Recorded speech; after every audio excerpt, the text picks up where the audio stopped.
domestic politics in our external relations, especially when it comes to dealing with the neighborhood. To what extent, this instinct to look at foreign policy issues through prism of our domestic politics, at times partisan domestic politics, becomes a constraint in policy making. I think it is very often a constraint. But since we live in the real world, we also have to accept that constraint. It's there not just in India, but in most other countries, that domestic politics and foreign policy, in many cases, merge together. Hello and welcome back to The Long View. It is a space to step back from the noise and think of the world with little more depth, to understand how history, strategy, and regional dynamics shape the choices India faces today. The podcast, The Long View, as we call it, is part of the work we are doing at Subhash Chandra Bose Chair of International Relations at Chanakya University, where we try to bring India-centered, Asia-aware thinking into global conversations. And today, special for two reasons. One, subject of today's podcast, that is, India's neighborhood policy, how we are developing our relations with Pakistan and Bangladesh, in a way is at the heart of the work we are doing at the chair. And also because we have a very special guest, Dr. T.C.A. Raghavan, who has devoted a lot of his time as a diplomat, as a historian, to understanding this part of the world. So welcome to The Long View, Thank you very Dr. much. Raghavan. Thank you for inviting me. Our audience is aware that Dr. Raghavan is not only a very distinguished diplomat. He served as High Commissioner to Pakistan, to Singapore. He was Director General of Indian Council of World Affairs. But he has a second avatara. And that second avatara is a very serious historian. He has written a number of well-researched, deeply researched, and very well-received books. So we have with us someone who can look at foreign policy in a context, in a larger context, a historical context, which fits in very well with ethos we are trying to develop for our podcast. So Raghavan, let me begin with a few things you talked about yesterday. Dr. T.C. Raghavan delivered the inaugural Subhash Chandra Bose Memorial Lecture in Bengaluru yesterday. And he talked about, apart from legacy of Netaji, also place of South Asia in Asia. So I'll put you a very direct question. How do you look at India's neighborhood at this point of time? How do you look at India's neighborhood policy? It's a big question, I know, but let's start with big, then we'll go to more specific issues. Well, the neighborhood, first of all, thank you again for inviting me, and I enjoyed preparing for and delivering the lecture yesterday, and congratulations on all that you are doing and all that Chanakya University is doing. It was my first opportunity to visit this campus, and it is quite astonishing as to how quickly it has come up and is still coming up, and perhaps in 3 or 4 years, the entire place will be totally transformed.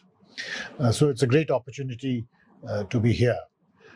To my mind, South Asia over the past 4 or 5 years is very evidently in a state of great fragility and crisis. And if one looks at different country situations, that comes across directly.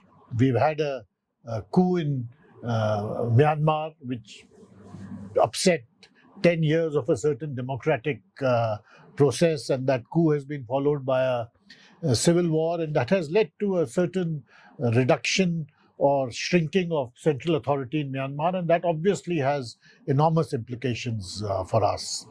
We had a transformative change of architecture in Afghanistan in August 2021, where again a 20-year process was suddenly interrupted and the Taliban came back to power. We had Pakistan going through enormous domestic and external convulsions over that same period from 2020, 2021 till about 2024, which people termed, I think, with some amount of merit, as a polycrisis. And that was a polycrisis phase of Pakistan.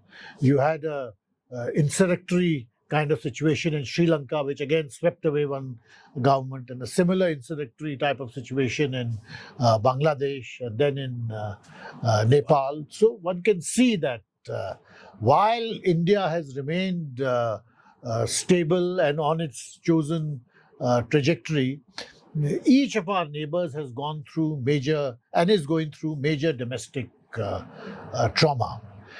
In this time also, I think the idea of South Asia as a region has also eroded, because regional platforms are evidently weaker today than they were 10 years ago. And both SAARC and BIMSTEC, for different reasons, are examples of that. So I would say our immediate neighborhood is not in a good situation. It does not mean that all of this is directly can be remedied by Indian policy options. No, because much of this is also impacted by domestic change or domestic factors in each of these countries. But nevertheless, put together, when you look around your immediate neighborhood, it's not a very good situation. If as a follow-up question, if we were to assess India's neighborhood policy, and if I were to ask you,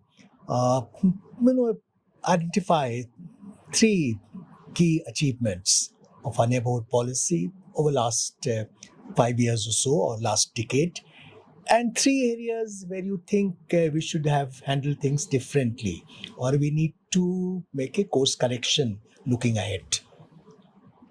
Well, I would say one very positive achievement is that, notwithstanding this enormous churn in the region as a whole and in individual countries, most of your bilateral relationships have remained quite strong and robust. So whether you look at Sri Lanka, whether you look at Nepal, whether you look at Myanmar, Afghanistan is a good case where in 2021 it appeared that there's going to be no bilateral relationship at all, but that it was steadied, and now you have a significant bilateral relationships have remained strong, notwithstanding the churn which many of these countries have gone through. Maldives is another example. So this is a good positive achievement. I think on the negative side, we have the regional envelope has weakened. First because of SAARC and now because of BIMSTEC. Now, one could argue that what really matters is the strength of your bilateral relationships, and to some extent that is so.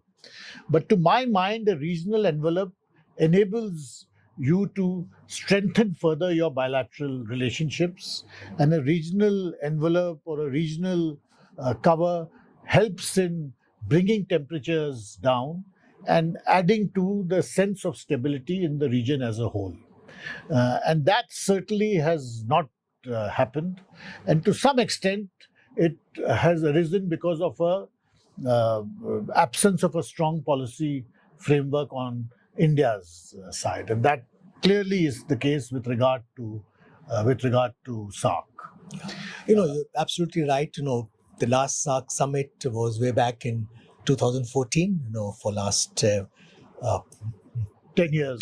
More than 10 years, there has been no summit. BIMSTEC is not quite emerging as a substitute for SAARC. What do you think we need to do to revive the whole process of regionalism, because regionalism is going to play a significant role. It's playing in different parts of the world. We seem to be outlier to a certain extent. I think we have to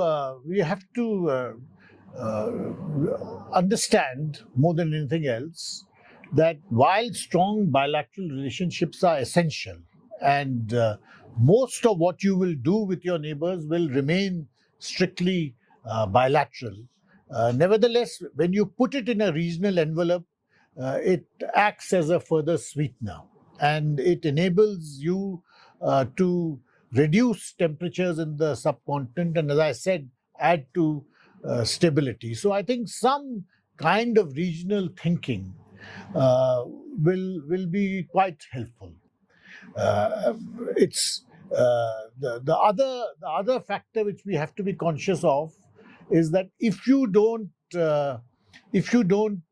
stress on the regional factor, and you do not give importance to regional processes, a kind of narrative vacuum will emerge in South Asia. And as you said, South Asia is an outlier in terms of regional cooperation.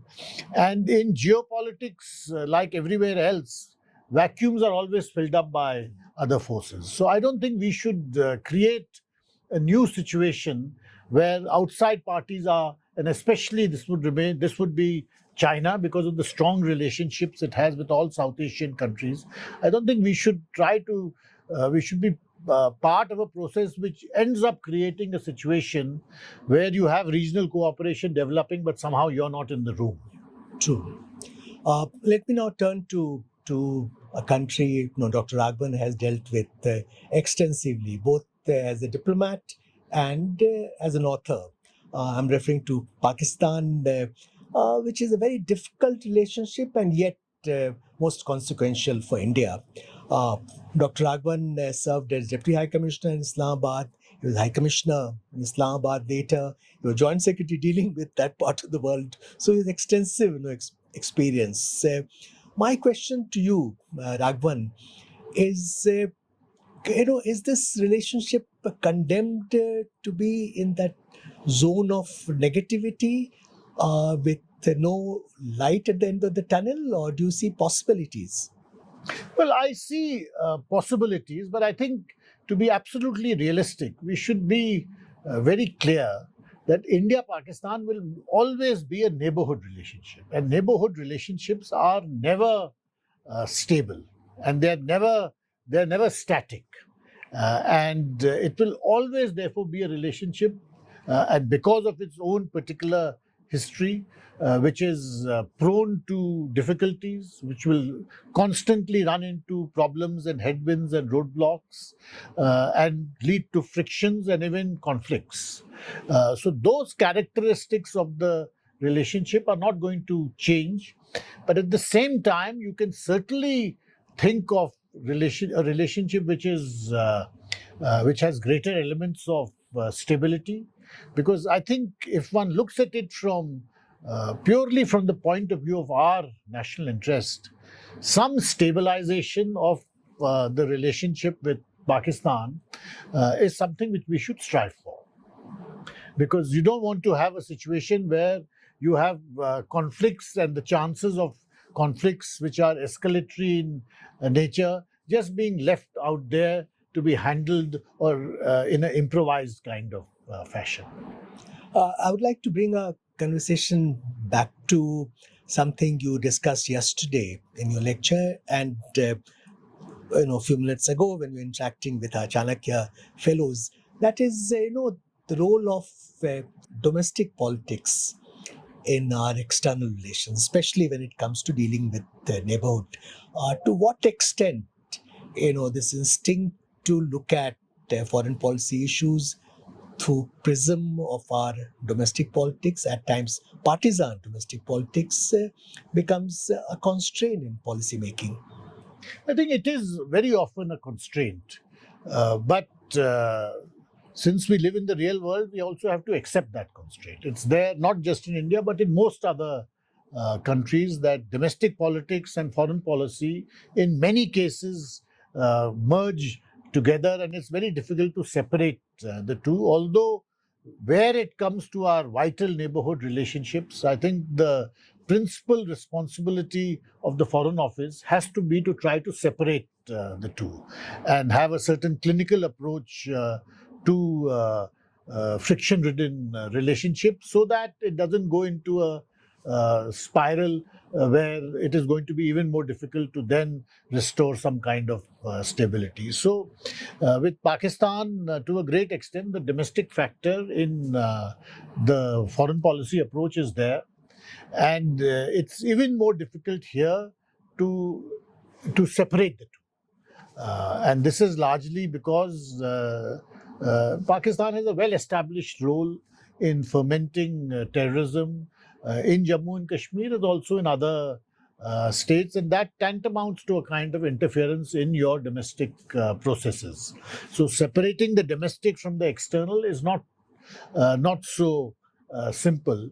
But I would say that we should always strive to do so, because in the end, if you don't follow that approach of trying to stabilize the relationship, regardless of the provocations you are facing, you will end up in a kind of track where you find that the only way forward is further securitization.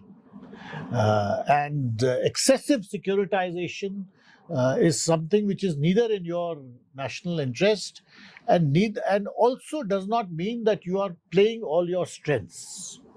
I think if we are talking specifically about Pakistan, but also as a general proposition across South Asia, it is a fallacy to think that your strongest trump is securitization or your military strength. It is not. Your real strengths are the strength of your economy, the strength of your cultural projection, the strength of your own pluralistic system. And in any relationship, you should try to bring those factors into play, because that will, first of all, broad base the relationship and stabilize it. And also, you will be playing to your strengths. It's not to say that it will become a totally desecuritized relationship. That will never happen, especially with Pakistan, and a certain role for the military options or the kinetic options always will have to be there. But it will be embedded in a larger framework where you are playing to all your strengths. So let me take our conversation to a country eastward, Bangladesh, where what you're referring to, the strengths were deployed quite successfully when Sheikh Hasina was in office, and it was projected as a success story, India-Bangladesh relationship. Then we suffered a major setback in August 2024 with ouster of Hasina's government. Now, yesterday we had elections in Bangladesh.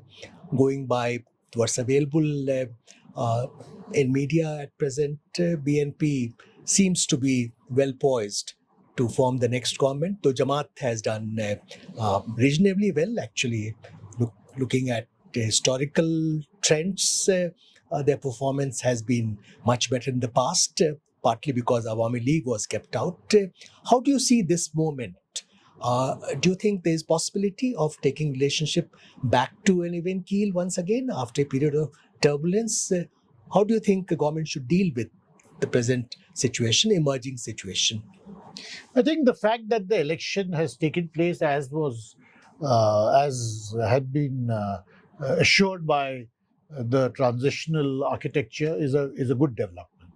And regardless of all the limitations of this electoral process, and in particular the fact that the Awami League was not allowed to participate, it is still a good step forward. But we should not forget that Bangladesh has gone through a major internal trauma. When the governance architecture of any country is swept away by an insurrectory process, it means a major change. And to think that this election means that that process of change is now in the past and a more stable phase is beginning, I think would be a fallacy. I think we have to begin with the premise that Bangladesh has gone through a major trauma, and it will take time for it to restore its own internal sense of stability in the first place. Therefore, for India, I would say the most important thing is to exercise a certain amount of strategic empathy and strategic patience, and not try to rush things in terms of trying to achieve older targets which had been set when the Awami League was in power, or trying to compare the new setup with the kind of relationship we had with the Awami League, because nothing in any country remains static.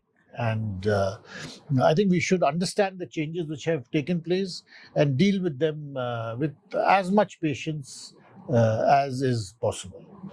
A few days ago, you had written a very insightful op-ed on Bangladesh, where you had rightly anticipated that the strength of Jamaat has grown significantly, and that assessment seems to be being borne out by trends that are available. How do you think we need to deal with the rise of Jamaat in Bangladesh and the fact that they're likely to be the principal opposition party now? I think we have to be absolutely realistic about the region we are living in. There are many things which happen over here which may not be not just to your liking, but which may be against your whole way of thinking, but you still come to terms with it. One example of that is the Taliban regime in Afghanistan. Till a few years ago, our approach was that there is no difference between good Taliban and bad Taliban. But then things changed, and the Taliban came back to power after being an insurgent group or a terrorist group for 20 years. And you no longer have the luxury of standing aside and saying that I will only deal with those things which I like. You have to deal with whatever hand is, you have to play whatever hand you get. And you cannot deal with the world as you would like it to be. You have to deal with the world as it is. And that means very often dealing with entities you are not comfortable with. But it requires one to be realistic and clinical. And I think the Jamaat is an example of that situation. It has a certain force or presence in Bangladesh politics, and we should understand it and not exclude it from our dealings when we deal with Bangladesh. It doesn't mean that you agree with it. It doesn't mean that you give up all your reservations about the Jamaat. But you try to see whether you can come to some minimum working relationships with all the parties in your neighborhood, and not make normative choices unless it is absolutely essential. But I think in the kind of situation you are in Bangladesh, I don't think it's the situation where you need to make normative choices again, because you may then end up in the same kind of situation for which you are now being criticized, that you dealt with only a certain set of players and you ignored the rest of the political spectrum. So I think our concerns about the Jamaat are valid. But at the same time, politics evolves, parties change, organizations change, and we should be prepared to recognize the possibility of change and deal with everyone. You have often, argued that we need to move beyond the prism of 1971. Would you like to just elaborate that for our audience? I think 1971 occupies a certain position in our narratives for very good reason, because it was a diplomatic achievement, it was a military achievement. But we should also remember that it happened half a century ago, and viewing current day developments in Bangladesh through a half a century old prism will only lead to errors of judgment. Two new generations have come up in Bangladesh since then, and while they have a certain empathy and they have a certain memory, inherited memory of 1971, their day-to-day affairs, their domestic politics is not ordered on the basis of that principle or that factor alone. And we should be prepared to accept that. Because of that, I say that we should not view Bangladesh today through the prism of 1971. It also means understanding that countries can be internally divided, and there is no monochromatic view in any society or any country. So there have always been two views in Bangladesh itself. 1971 was certainly an external genocide which was inflicted on the people of Bangladesh, but there were also elements of a deep polarization within Bangladesh or within East Bengal society at that time. And people have written about this and said that it's not as if the spirit of 1947 completely vanished from Bangladesh because of 1971. No, those two contrarian views have always existed. And because we are a foreign country dealing with a neighbor, we have to be clinical about these different forces existing and try to deal with all of them in as even-handed a manner as possible. My last question is, a sort of broad brush question. Again, a theme you have explored in the past. That is, idea of South Asia. Given all the complexities, flux, role of external forces here, and the tendency of sub-countries to look beyond, Indian subcontinent. How do you look at, South Asia as an entity, as an idea, and especially if you look at in larger context of idea of Asia, which you explored yesterday in your lecture?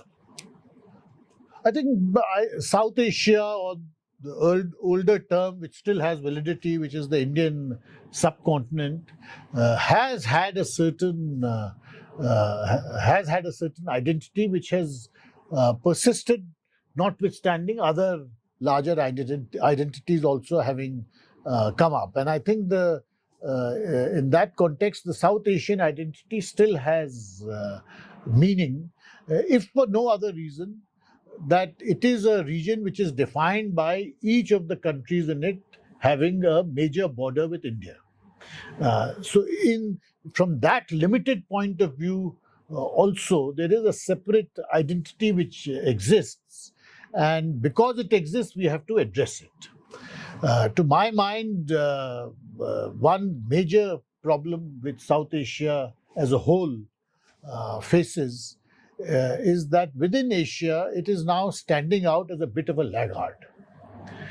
Because if you move to the west, across the Arabian Sea, because of hydrocarbons, you find that whole region has uplifted itself in various ways, in terms of political outreach, in terms of the way their economies have developed, in ways in which their infrastructure has come up, and in ways in which they themselves are projecting soft power. I mean, it sounds, 25, 30 years ago, it would have been anachronistic to talk about the Persian Gulf or the Arabian Gulf states being major projectors of soft power, but that is the reality which exists today. It's a major transformation which has taken place because of changes in Saudi Arabia, UAE, Qatar, etc. If one goes east and looks at Southeast Asia, similarly over there, you find that region has transformed to a very great extent. And that includes how it has managed to suppress or moderate its own internal conflicts. It's not to say conflicts have disappeared. The Thai-Cambodia situation is very much a live situation today, but nevertheless, they have managed to suppress internal conflicts and concentrate on economic change, because of which the character of Southeast Asia has transformed. South Asia in that context has not changed in the same way. First of all, the political issues which dominate the South subcontinent remain the same. Regional integration is still very, very limited as compared to other regions around us. And most of all, while a great deal of economic development has taken place, and in that the leader has been India, but in a comparative sense, if one sees the performance of our social indicators, or even the economic indicators, the extent to which your infrastructure has come up, you have not performed as well as the surrounding regions. And I think this factor is also something which now adds to the South Asian identity in a perverse way, that outsiders see you as a kind of laggard. I think this is a painful fact which we in South Asia have to view and introspect about with a somewhat more clinical, introspective and objective approach. But just a follow-up question: if South Asia is laggard, which appears to be the case, can rise of India really transcend that phenomenon? I think it can certainly help.